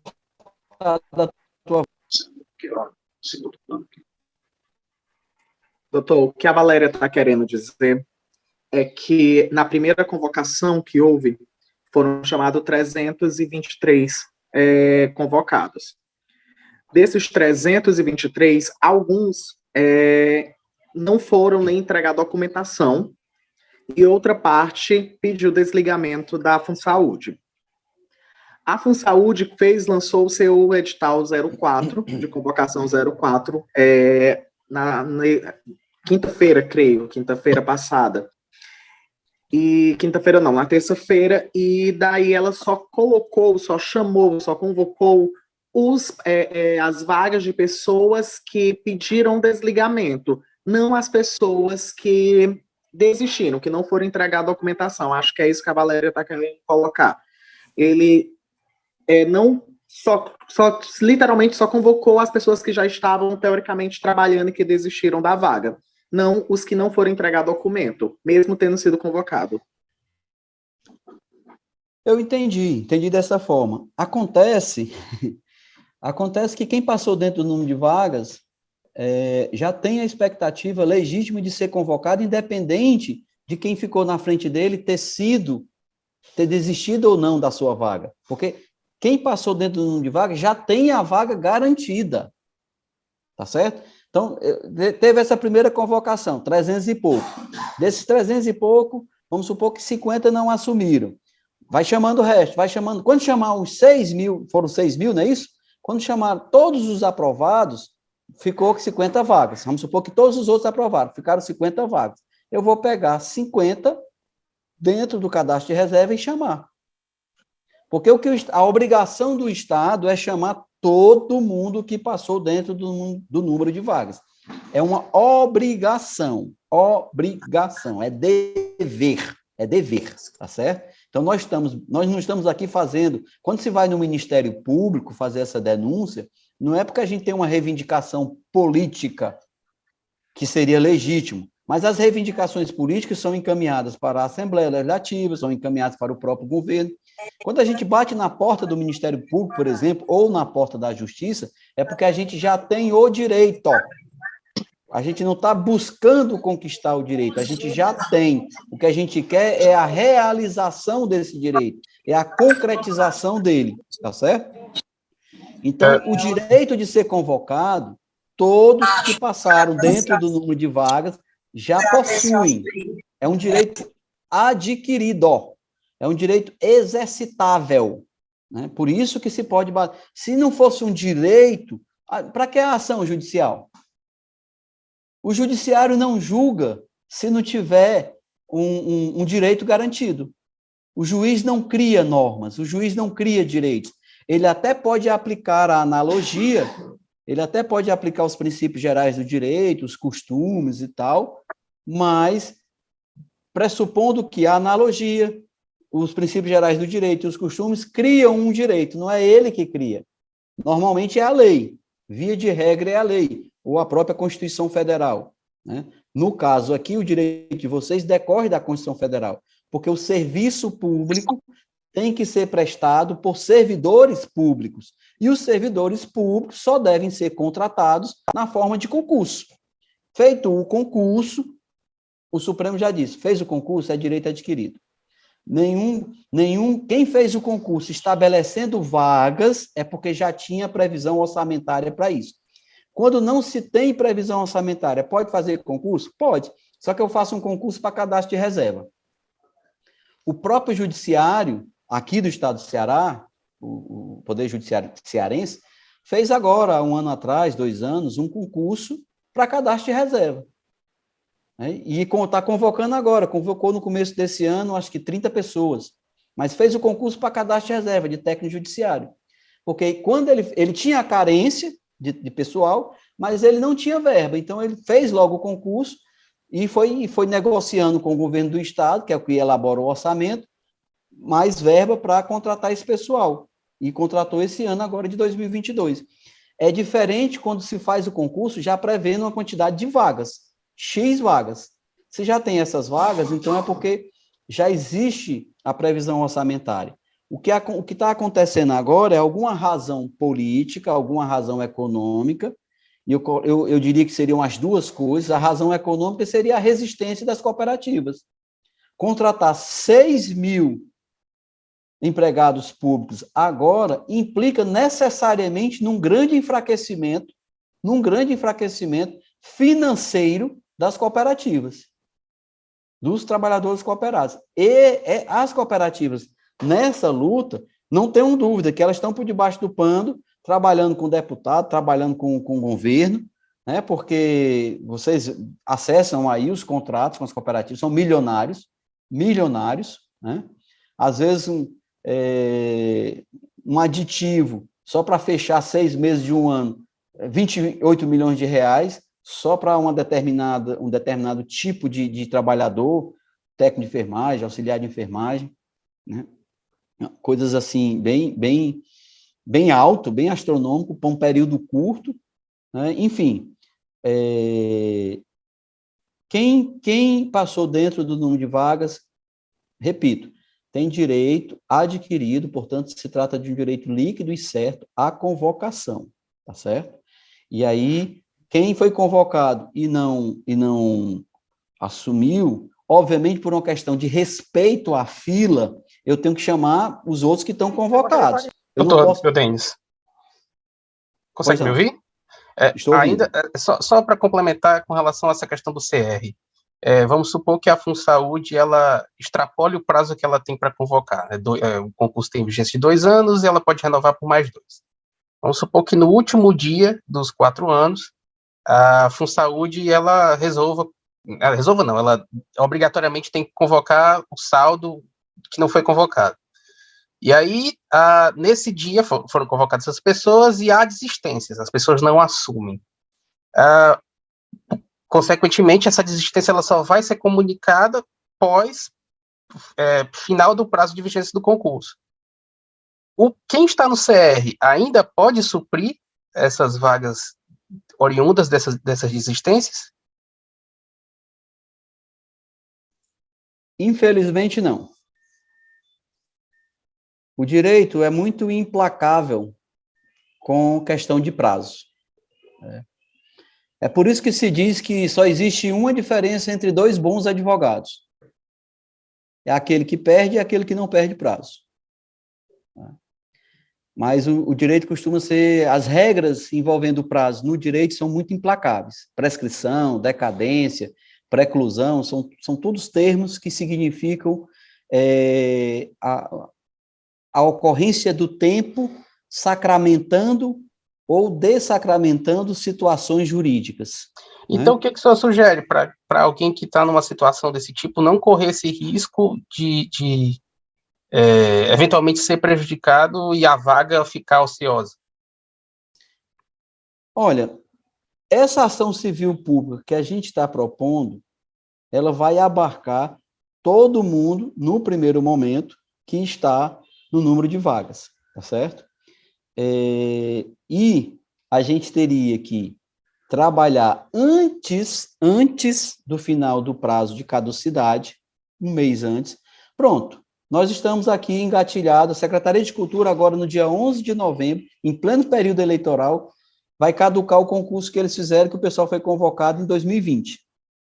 Agora, no dia 11 de novembro, caduca. Nós já temos provas de pelo menos 18 vagas, e estamos com todo o material em mãos. Existe uma promessa do secretário de que vai convocar, de que já encaminhou a solicitação para a CEPLAG e tal, né, dessa convocação. Nós estamos com digamos assim, está tudo engatilhado. Se até o dia 5 de novembro não convocar, a gente vai propor essa ação, porque a gente vai deixar para a última hora, né? A recomendação seria, antes do apagar das luzes, entra com ação judicial. Entra com ação judicial. Doutor, Pois não. Tendo em vista que o Estado continua contratando por cooperativa, certo? Para os hospitais que já têm contrato vigente com a FunSaúde, que é o caso do HGF. Não falando com relação da nulidade de contrato com essas cooperativas, porque eu sei que realmente seria inviável. Mas e o impedimento de novas contratações, tendo em vista que já tem um concurso vigente e os candidatos não estão sendo chamados? Não poderia entrar na justiça por conta disso, para impedir novas contratações para o HGF, por exemplo, que já tem contrato firmado com a FunSaúde? Esse é um pleito nosso, nessa ação civil pública. É o pedido de letra B. Entendi. Isto posto, solicitamos, primeiro, a convocação. Segundo, a não contratação de trabalhadores terceirizados, cooperados ou afins, sem que seja esgotada a convocação dos concursados. Porque isso, consequentemente, iria acelerar também a contratação do cadastro de reserva, né? E, de qualquer maneira, constrange o Estado. Constrange o Estado. E o juiz, se o juiz conceder essa medida, acelera o processo, como você disse, né? Acelera o processo. Mas faz parte do pedido, do conjunto da ação. Né? Porque não faz sentido eu pedir a convocação e deixar que ele saia convocando cooperados, terceirizados à torta e à direita, então ele não vai ter pressa em fazer a convocação. Né? Ele vai vir até dizer, não, nós vamos convocar sim, é porque existe um cronograma e papapá. Existe um cronograma, pois traga esse cronograma para cá, apresente aqui esse cronograma, e esse cronograma vai se tornar, dentro do processo, uma obrigação sua. E para garantir o cumprimento do cronograma, você não pode contratar mais nenhum outro trabalhador sob nenhum outro vínculo, a não ser esse pessoal que foi aprovado no concurso. Doutor Denis, quanto tempo a FunSaúde tem para comunicar que o prazo do concurso vai ser renovado? Prazo de vigência. Ela não tem. Ela pode simplesmente silenciar, vamos supor, amanhã completa 2 anos. Ela pode simplesmente silenciar, depois da manhã morreu o prazo. Acabou-se. Ela não tem obrigação legal de dizer que vai ou que não vai renovar. Ela pode dizer? Pode, mas a ela não é imposto isso. Ela tem que dizer que vai ou não vai. Né? A não ser que nessas iniciativas do Ministério Público, ela assuma o compromisso de, nós vamos comunicar com 15 dias, com 30 dias de antecedência, se vamos ou não fazer essa... Mas eu acho que o Estado, a administração, não vai se obrigar dessa forma. Eles não costumam se obrigar dessa forma, porque, como a vida não é só a política que é dinâmica, a vida também é dinâmica, daqui a 1 ano, 2 anos, 1 ano e meio, a conjuntura pode ser totalmente diferente e não haja um interesse de renovar, e eles... Né? Enfim, o fato é que não existe essa obrigação de dizer. Então, o time ideal para entrar com aquela ação judicial que o senhor recomendou é justamente 1 mês após completar os 2 anos mesmo. Após não, antes. Antes, isso, perdão. Antes, um ano e 11 meses. Isso, exato. Entendi. Exato. Doutor Denis, eu gostaria só de registrar a presença do nosso coordenador Pádua, ele entrou aqui, ele está conosco. Não chega, tem outra pergunta aqui, né, doutor Denis, da Yandra. Yandra, você quer fazer essa pergunta? A gente pode ler aqui. A Yandra está sempre conosco aqui na luta. É sobre o piso, é? Pode ler, vai lá. Ela vai fazer, doutor Denis, a pergunta. Pois não, Yandra, é com você. Bom dia, doutor. Ela está perguntando se Vamos lá. Deixa a Yandra falar. Pode falar, Yandra. Bom dia. Pode falar, Yandra. A exigência de um cronograma com data, porque a FunSaúde, ela cansa de dizer que vai lançar um cronograma e, no entanto, eu nunca vi cronograma sem data. E daí acaba dificultando toda a convocação para quem está dentro das vagas, para os cadastros de reserva, para todo mundo. É possível a gente, como aprovado, solicitar um cronograma com data? Você está falando judicialmente? Qualquer meio, judicialmente, administrativamente. Não, o céu é o limite. Essa Mas, doutor, O céu é o limite. Do ponto de vista judicial, eu não peço para fazer cronograma. Por quê?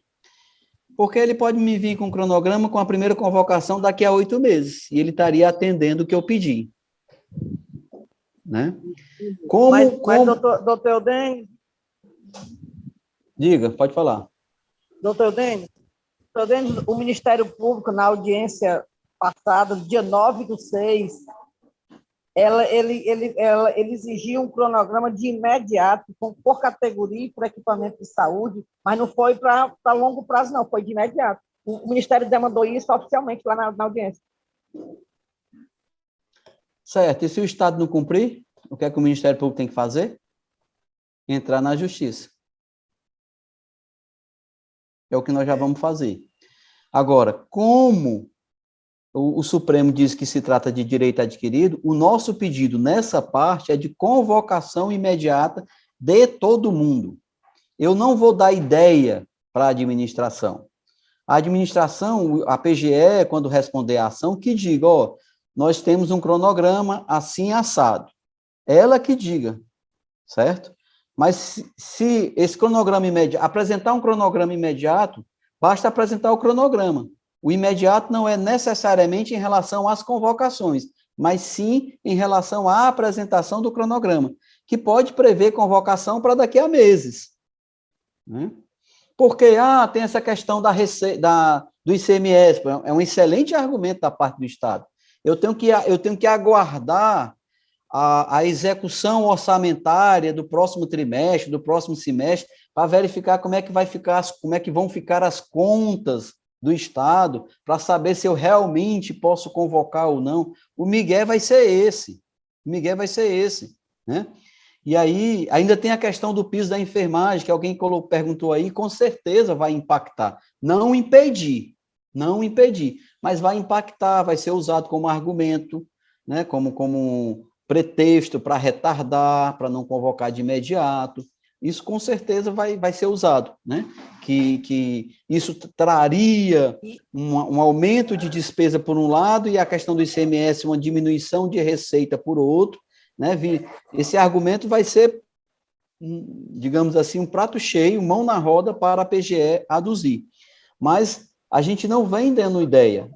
Se o Ministério Público está pedindo esse cronograma, ótimo, vamos trabalhar em outra frente. Já tem ele exigindo isso. Na nossa ação, a gente vai pedir a convocação imediata de todo mundo que passou dentro do número de vagas. Todos aqueles que passaram dentro do número de vagas. A gente chamou aqui para fazer a apresentação.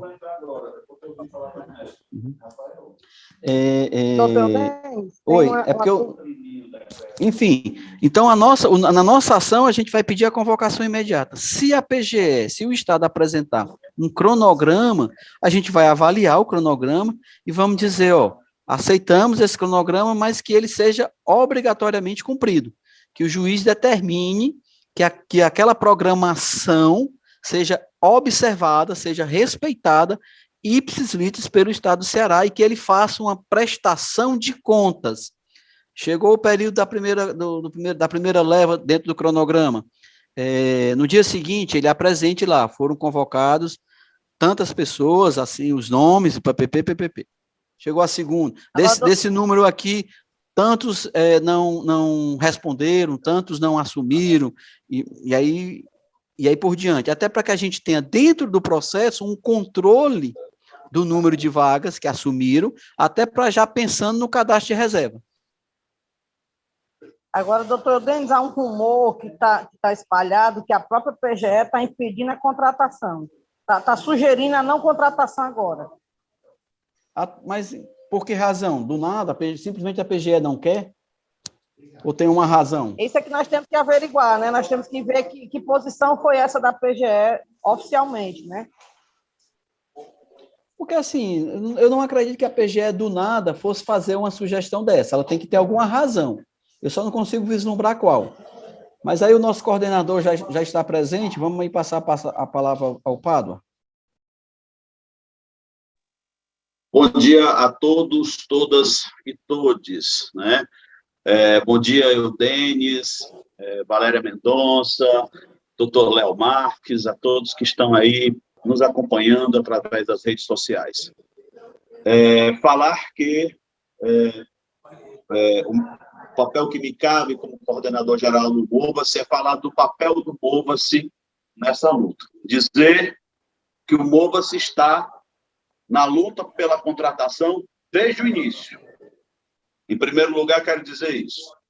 Segundo, dizer que o MOVA-se não abandonou em nenhum momento essa luta e continuará permanentemente lutando até que todos os 6.000 concursados sejam contratados e sejam empregados públicos. Dizer que mesmo após a contratação dos 6.000, nós estamos compromissados com a contratação do cadastro de reserva do concurso da FunSaúde. E saudar a todos e dizer assim, ao Wanderson, ao doutor Léo, e dizer assim, olha, gente, precisamos ter e manter este espírito de lutas, tá, vivo. Esse espírito de lutas é fundamental para que a gente consiga chegar a uma vitória, tá? Esta vitória não é fácil, esta vitória encontra muitos empecilhos no caminho, né?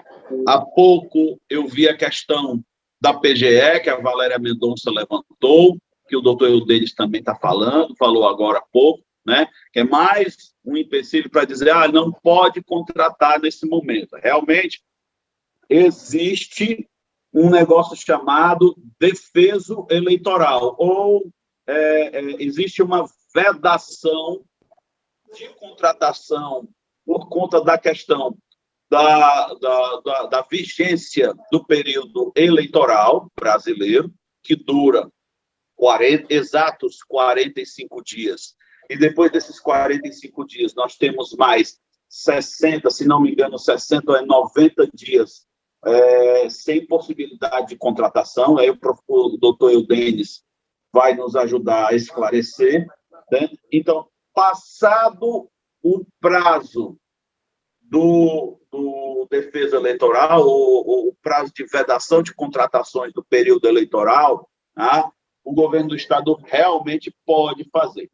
Porém, lembrar que o concurso de vocês é anterior, que pessoas já foram contratadas antes do período do defesa eleitoral, né? E dizer que este período serve para a gente também, para que a gente possa nos organizar e ir para os candidatos a governador do Estado do Ceará. O candidato Eumano, em cima do palanque, já se comprometeu com a contratação, né, com a contratação dos empregados públicos da FunSaúde. E nós precisamos ouvir isso também dos outros pré-candidatos a governador. Nós precisamos também ouvir dos pré-candidatos a deputados estaduais, tá? O compromisso deles em relação à contratação dos empregados públicos da FunSaúde. E tudo isso precisa nós termos esta mobilização viva, tá? Mantermos essa vontade de luta todos os dias. Gente, no Brasil, infelizmente, não basta a gente fazer um concurso público e ser aprovado no concurso público. Nós temos que lutar para ser contratado, para ser convocado, para ser nomeado, no caso do servidor estatutário, para ser contratado, no caso do funcionário público, empregado público, né? Então, dizer que o Mova-se está e vai estar sempre ao lado de vocês. E dizer que o Mova-se vai estar também junto com vocês após a contratação, defendendo, né, que vocês tenham salários dignos, boa condição de trabalho, tá? Respeito, tá? Que não haja assédio moral, que não haja nenhum tipo de assédio por parte dos trabalhadores que estão e dos que vão entrar, né? Para que tenha um ambiente saudável dentro dos hospitais e para que esse ambiente saudável gere bons serviços para a população cearense, principalmente para os que mais necessitam. Essa é a palavra que eu tenho para dar para vocês, tá? Ânimo, gente, ânimo, força, vamos juntos, contem com o Sindicato Mova-se, o Sindicato Mova-se não vai abandonar você, vai estar do lado de vocês o tempo inteiro. Obrigado, Valéria. Obrigada, Pádua. As suas palavras realmente refletem o que nós temos feito e é nessa atmosfera de muito compromisso, muita seriedade que a gente tem levado esse embate, mas, para vocês verem, a luta não para. Essa questão do piso, a gente acaba de conquistar o piso da enfermagem, o Brasil celebrava ainda, a categoria acabava de celebrar, e a gente já vê a manobra das cooperativas querendo aumentar a carga horária. Dessa precarização toda que está em fase, tem muita colocação a respeito disso, mas dizer que o Sindicato Mova-se também está nessa luta do piso, não é isso, Pádua? Desde o início, essa luta é nossa, desde sempre, e a gente vai continuar de olho, vigilante nessa questão do piso da enfermagem, já tem que lutar para garantir, é um negócio fora de série. E aqui no evento que nós estamos, no 7º Congresso Brasileiro de Direito de Saúde, vai ter uma pauta extensa agora sobre responsabilidade fiscal, que eu vou ter a oportunidade de falar aqui na plenária, e vou levantar essa questão do impedimento de contratação da FunSaúde, alegando essa questão da responsabilidade fiscal. O painel aqui é o dia todo hoje, amanhã também, foi ontem, e de vez em quando eu estou tentando inserir esse tema da FunSaúde nas falas que eu faço, né? É isso. Obrigada, Pádua. Obrigada, doutor Eudênis. Acredito que agora a gente já está se encaminhando aqui para o final, né? A gente já está... Tem duas pessoas que querem falar, Valéria. Duas pessoas... Obrigado, Valéria. Vamos ouvir, então, né? André Marques pois não, e Nádia. Oi, aí, Andra.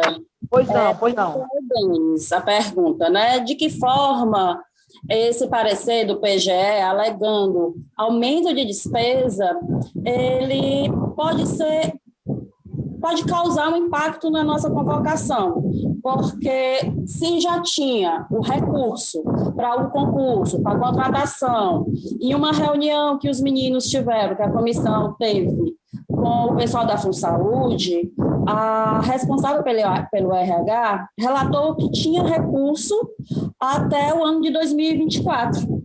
Então, qual é a alegativa do PGE?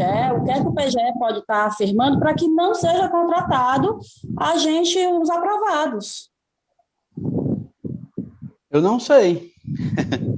Alguém perguntou anteriormente... Isso eu posso dizer. A gente estava na reunião, eles disseram que o PGE informou que não ia ter um respaldo jurídico para novas convocações. É como se dissesse assim, FunSaúde, você convoca, mas o que acontecer, você se responsabiliza. Isso foi o que o presidente falou para a gente, que estava lá no dia. Não sei se ele engabelou muito a gente ou não, porque ele já mentiu muito, sabe? E eles têm uma lábia, assim, terrível. E outra coisa também que eles disseram foi a respeito dos contratos. A gente perguntou, e os contratos? Eles disseram que a avaliação foi muito positiva, tanto do HGF como do SAMU, mas o problema é que os contratos só poderiam ser firmados se a CESA quisesse. A FunSaúde não podia fazer nada a respeito disso. Até afirmou que tinha já os planos do Albert Seib, do Hospital do Coração, do São José, já prontos para serem implementados, faltava só o aval da CESA. Só que a gente fica meio nessa, a gente vai na CESA, a CESA diz, não, a gente não tem nada a ver com isso, é a FunSaúde.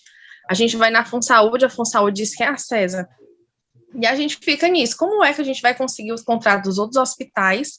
Porque se tiver os outros hospitais, tem uma chance de chamar todas as vagas o mais rápido possível, porque vai ser chamando simultaneamente todos os hospitais, e também o cadastro reserva. Porque se a gente ficar só no HGF e no SAMU, vai acabar o prazo e não vai conseguir chamar o cadastro reserva, só vai chamar o número de vagas. Por isso a gente cria uma orientação, como é que a gente vai fazer com que esses contratos sejam firmados. A audiência é justamente para isso. Só que se a gente chegar lá sem ter um plano de como a gente vai falar, de como a gente deve agir, não vai adiantar de nada, porque a gente tem que ter um respaldo jurídico que vai dizer, olha, vocês prometeram os hospitais, porque agora vocês não estão cumprindo. Porque ele disse que a CESA tem o poder de escolher se quer a FunSaúde, se quer o ISGH, se quer um OS, mas só que tem a promessa que eles fizeram. O senhor poderia dar uma luz assim, por favor? Obrigada, desculpa, qualquer coisa. Olha, percebo que continua sem resposta. Não dizer que não tem respaldo jurídico é não dizer nada. No que é que consiste essa ausência de respaldo jurídico?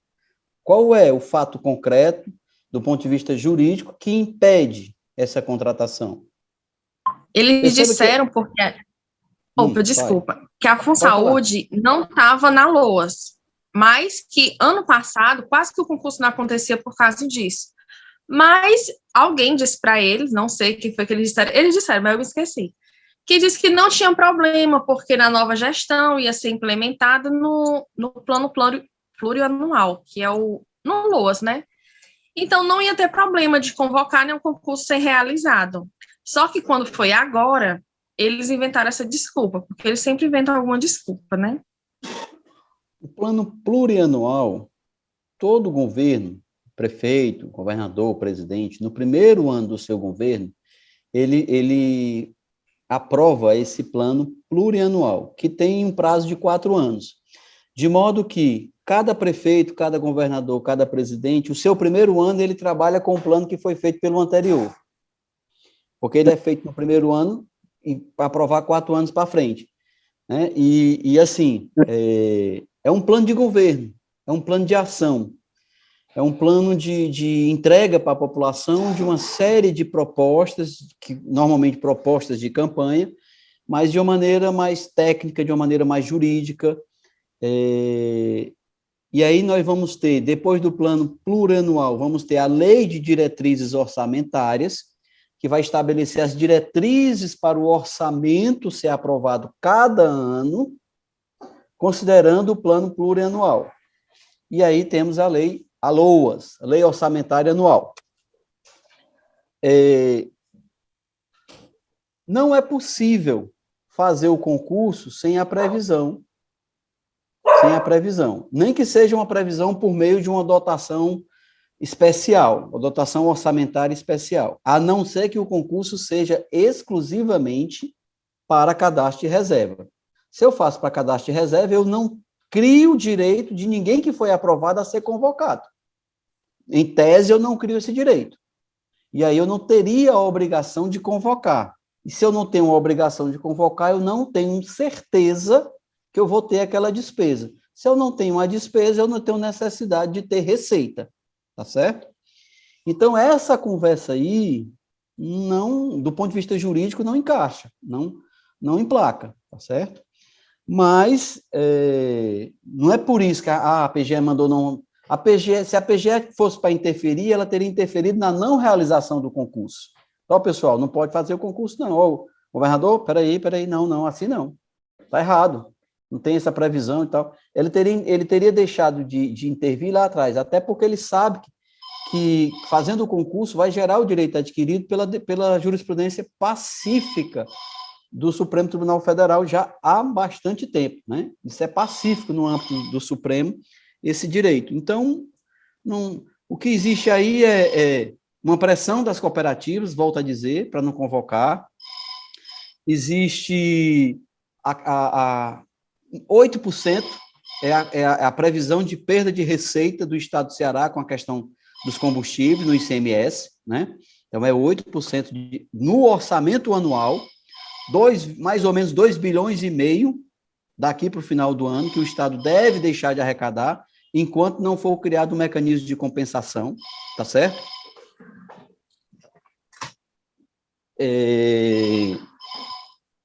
Enfim, é porque o telefone tocou aqui e me desconcentrou, perdão. Enfim, o fato é o seguinte, existe o direito adquirido, a ação é para isso, aí tem uma série de outras questões. O Ministério Público, que é estadual, que deve atuar como fiscal da lei, não só na questão do serviço público de saúde, com o mínimo de qualidade para a população, mas também na questão do funcionamento das fundações, de toda e qualquer fundação. A lei exige a intervenção do Ministério Público enquanto fiscal, né? E aí ele vai ter que atuar nesse sentido. E ele está, enquanto órgão estadual, tentando cozinhar, intermediar, né? Perdão, a expressão não foi adequada. Tentando intermediar, mas também tentando compreender, tentando entender o lado do Estado, o lado da administração. E aí ele acaba sendo mais parcimonioso com o Estado, com a administração, acaba sendo mais condescendente, sendo mais amigável, embora mais cedo ou mais tarde ele vai ter que tomar uma providência, certo? Nós não vamos ficar à mercê disso, ficou de apresentar um cronograma, não apresentou, vai apresentar da próxima audiência, depois não apresenta, mas não vai ser imediato, apresenta, mas não cumpriu, enfim, uma série de coisas que, no final das contas, o Ministério Público vai ter que fazer o quê? Bater nas portas da Justiça. Se a Secretaria de Saúde chegar e disser para o Ministério Público, sabe de uma coisa? Se você não manda nada aqui, eu não vou convocar e pronto. O que é que o Ministério Público pode fazer? Diretamente contra a Secretaria de Saúde? Nada. Só entrar na Justiça, como nós já vamos fazer. A partir de segunda ou terça-feira, no mais tardar, a gente está protocolando essa ação. Ela já está 60% pronta, como eu já disse no começo, tá certo? Então, não tem muito o que a gente fazer em relação... Vamos argumentar? Vamos argumentar. Mas a ação judicial é fundamental para que a gente já entre com essa ação. Alguém perguntou aí a questão da carga horária. Eu quero dizer que quem é seletista, a relação é contratual, não é obrigado a aceitar uma alteração, tá certo? Por conta do piso, não é obrigado a aceitar. Se existe uma lei dizendo que a jornada do enfermeiro é 30 horas, 36 horas, e estão querendo agora aumentar, você já tem garantido essa jornada com o piso. O piso é o valor mínimo para remunerar aquela jornada. Se você está aumentando, em tese, tem que aumentar o seu salário também, no base. Por quê? Porque o piso é o salário base para aquela jornada do enfermeiro, que é a jornada legal. A jornada de 44 horas é a jornada prevista na Constituição Federal e na CLT para os trabalhadores em geral. Mas existem categorias que têm jornada especial. A minha categoria tem a jornada semanal de 20 horas, por exemplo. A dos enfermeiros, salvo engano, é 30 horas. A dos médicos, se não me engano, também é 20 horas. Né? Enfim, tem diversas categorias que têm uma jornada diferenciada. Jornalista também é diferente. E aí, o salário, o piso é previsto para essa jornada legal. Se você vai aceitar aumentar a jornada, você tem que negociar para que haja um aumento de salário. Pois não? Me permita, eu gostaria só, rapidamente, só me despedir, porque eu vou entrar em uma outra reunião agora aqui embaixo com o Ernesto, tá certo? É rápido, tá? E aí eu preciso sair da live. Mas dizer para todos que vão para a justiça, para ir para a justiça, contem com o time nota 10, o time campeão do Mova-se, tá bom? Time de advogados do Mova-se maravilhoso, vai estar do lado de vocês. Valeu, gente. Obrigado, doutor Eudêncio. Muito obrigado por tudo. Obrigado, Valéria, Padre. Nadine, Obrigada, nós estamos já... Anderson, doutor Leomar e a todos. Tá bom? Obrigada, Padre, pela participação. A gente já está chegando ao final do nosso programa, até porque eu tenho outra participação aqui na mesa também, no congresso que eu estou. Então, obrigado, gente. Vamos as considerações finais, né, doutor Denis? Só para fechar essa questão da jornada, o cooperado, em tese, não é empregado. O cooperado, em tese, é o próprio patrão, né? Ele é patrão dele mesmo. A ideia da cooperativa é essa, só que a gente sabe que ela está deturpada, ela está distorcida. E aí, quem teria a competência legal para exigir do cooperado o cumprimento da jornada legal seria o Conselho Regional de Enfermagem. Teria que dar em cima disso. Mas, pulando esse assunto, tirando essas questões, o que eu quero deixar claro para o direito não é só aqui no Brasil, né? Nós seguimos uma tradição do direito continental europeu, né? Nós herdamos essa tradição que vem do direito lusitano, português, o direito italiano e mais atrás o direito romano, né? Na verdade, a gente é do direito romano mesmo, né? As nossas raízes no direito são romanas. E é tradição desde o direito romano que as questões econômicas não são argumento, a não ser que ela tenha uma implicação lei sobre isso, mas elas não são argumentos do ponto de vista econômico para deixar de cumprir um direito, tá certo? O Estado teve queda de arrecadação, teve, mas ele vai continuar arrecadando a vida toda, sempre, no próximo mês, no próximo ano, ele está sempre arrecadando, ele tem mecanismos de aumentar a arrecadação dele, de modo que, e ele tem obrigações legais, porque o Estado não é necessariamente para dar lucro, certo?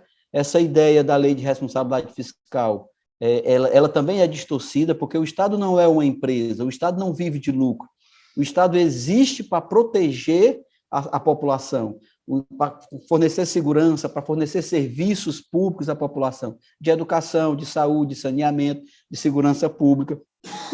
E aí ele não tem que ter lucro, certo? Essa é uma noção neoliberal, é uma ideia neoliberal de empresários que vêm para dentro do poder público, que vêm para dentro do Estado, e querem gerenciar o Estado como se estivesse gerenciando uma empresa privada. Né? O Estado não é isso. A finalidade do Estado é garantir o acesso da população ao serviço público de saúde, por exemplo. E aí, ele não precisa ter lucro, ele pode até ter prejuízo. Se o serviço foi prestado com qualidade, então ele atendeu a finalidade dele. Ele cumpriu o objetivo dele, mesmo não tendo lucro. E não pode ter lucro, porque ele não arrecada com esse serviço. Ele arrecada de outra forma para prestar esse serviço. De modo que o argumento econômico não impede o argumento jurídico, a aplicação do direito jurídico, ok? Então, da minha parte, eu dou por encerrada, a gente pode marcar depois um outro momento e a gente vai tentar ver aqui, ou de uma forma ou de outra, a gente vai participar desse evento lá no Ministério Público, na próxima semana, no dia 18. Não vou garantir necessariamente eu, porque eu já tenho um compromisso, eu vou tentar um outro colega para me substituir nesse compromisso, mas não posso garantir agora que vai dar certo. Obrigada, doutor Eudêncio. Agradecemos a todos que participaram, todas e todes. Agradecemos nosso coordenador Pádua. Agradecemos também a nossa Vanessa Canuto, que é a produtora do programa e nossa assessora de comunicação do Mova-se. E reafirmamos aqui o nosso compromisso. O nosso programa ele está previsto para acontecer toda quinta-feira de cada semana aí, mas na próxima semana a gente vai estar em São Luís, mas a gente vai avisando, e ao longo da semana a gente vai avisando aqui no grupo, ao longo de todos os dias a gente tem informe no grupo, né? E a nossa reunião está está marcada, confirmada para o próximo dia 16, às 14 horas, de modo virtual, é a reunião do GT do CESAL. E eu vou tentar colocar tudo que a gente... as pessoas que não participaram hoje podem acessar o programa e ter acesso a essa gama de informações importantes que o doutor Eudêncio aqui trouxe para nós, com muita clareza, com muita firmeza e com muito compromisso. Eu agradecer demais a presença de todos e reafirmar o nosso compromisso. Um grande abraço. O programa Mais Saúde para Todos continua firme aqui nesse compromisso, e o Sindicato Movas também. Agradeço a toda a diretoria do Movas que tem empreendido esforços para manter esse programa no ar, e a gente vai para cima porque essa luta de fato é nossa e é todo dia. Um grande abraço.